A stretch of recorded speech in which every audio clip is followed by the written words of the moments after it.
She accepted a ride from a man who seemed kind, calm, polite, harmless. But moments later, she was bleeding, gasping for air, and staring into the camera lens of someone who wanted to keep a photo of his victim's final moments.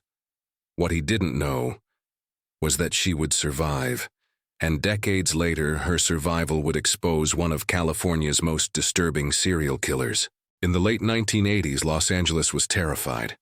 Women were being found dead across South LA.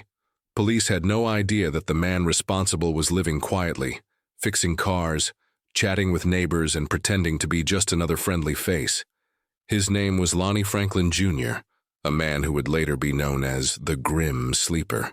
In 1988, a woman was walking to a friend's home when a man in an orange Ford Pinto pulled up beside her. He told her it wasn't safe to walk alone and offered her a ride. He seemed friendly, even protective, so she got in. At first, he made small talk. Then suddenly, he pulled out a gun and shot her in the chest. As she sat frozen in shock, he drove to a dark alley. He assaulted her. He took out a Polaroid camera and snapped a picture of her, bleeding and terrified. Then he pushed her out of the car and drove off, leaving her for dead. Barely conscious, she stumbled to a nearby home, where someone called for help.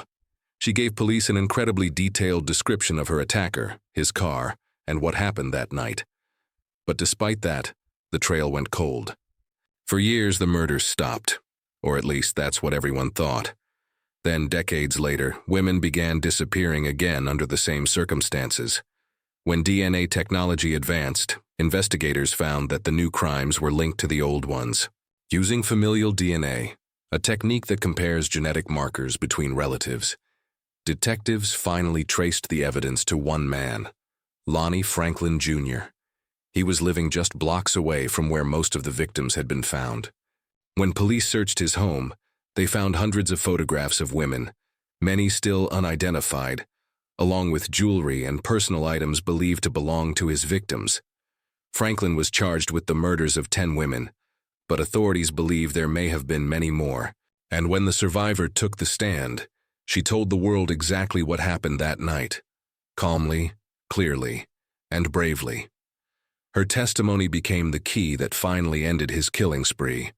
In 2016, Lonnie Franklin Jr. was convicted and sentenced to death. He died in prison 4 years later. She never forgot the man who took her picture that night. One survivor, one photograph, and one act of courage that ended the Grim Sleeper. Thanks for watching. Don't forget to like, share, and subscribe. And as always, look twice. Monsters blend in.